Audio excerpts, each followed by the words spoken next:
আন্তর্জাতিক ক্ষেত্রে বড় খবর, রানওয়ে থেকে ছিটকে গিয়ে সমুদ্রে পড়ল প্লেন। হংকং বিমানবন্দরে ভয়াবহ দুর্ঘটনা। বিমান দুর্ঘটনায় দুজনের মৃত্যু হয়েছে। পণ্যবাহী বিমান দুবাই থেকে এসে পৌঁছেছিল এবং নামার সময় দুর্ঘটনা। রানওয়ে থেকে ছিটকে গিয়ে সমুদ্রে পড়ল প্লেন। বিমানে থাকা আরো 4 কর্মী হাসপাতালে ভর্তি। 2 গ্রাউন্ড কর্মীর মৃত্যু হয়েছে। হংকং বিমানবন্দরে বড় দুর্ঘটনা, ভয়াবহ দুর্ঘটনা।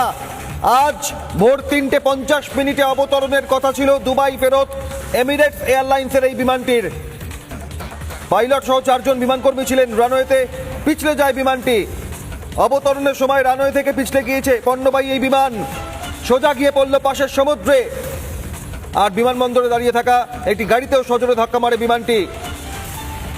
2 জনের মৃত্যু হয়েছে এখনো পর্যন্ত জানা যাচ্ছে। ভয়াবহ দুর্ঘটনা হংকং বিমানবন্দরে।